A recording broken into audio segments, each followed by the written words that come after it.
Galit na raw si Pangulong Bongbong Marcos sa garapalang korupsyon lalo na sa flood control projects. Mga Pilipino raw ang naghihirap dahil dito. Narito ang report. Ako, nasasyak ako, hindi ako makapaniwala na nandito na tayo na ganit na ang gobyerno. Kasi ngayon sila walang pakialam.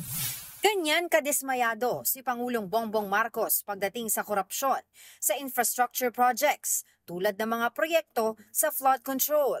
Sa kanyang ika-4 na BBM podcast episode, binigyang diin ni Pangulong Marcos na galit siya dahil mga Pilipino ang nagdurusa sa korupsyon.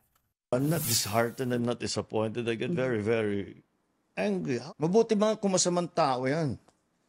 Dapat parusahan. Hindi naman eh.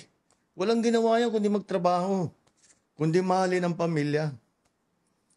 Ba't mo paparusahan? Para magpayaman ka? That makes no sense to me. That's all they want in life.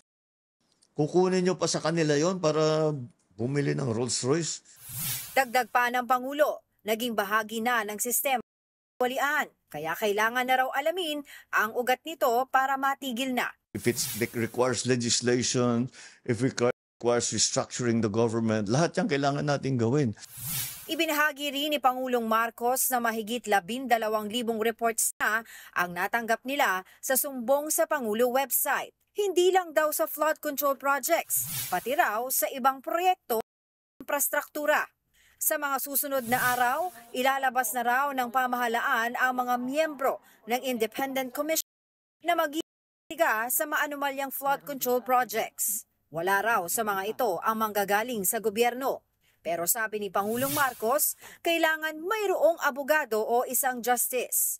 Kailangan din daw ng isang investigador at forensic accountant. Wala raw sasantuhin ang investigasyon dito kahit kaalyado o kamag-anak niya. They have subpoena powers to investigate anything and anyone. Who's more important?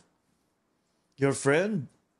Your political supporter? Or every single ordinary Filipino citizen? Who's more important? To me, it's the Filipino citizen. Nobody is more important than Filipinos. Nobody, not one person is more important. Not me, not anybody is more important. Pero, rekomendatory lamang daw ang kapangyarihan ng Independent Commission.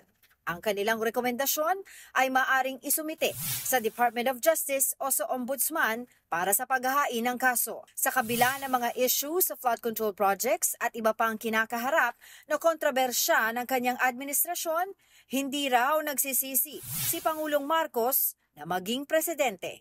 Because I am given the opportunity to actually, the privilege, the opportunity and the chance to actually do something. All of the things that I complained about all my life, now I can do something about them. And that is the greatest privilege that anyone can be granted. Mga kapatid, Angela Lagunsad Castro po para sa komprehensibo at makabuluhang balitaan at talakayan. Mag-follow at subscribe na sa social media pages ng News 5.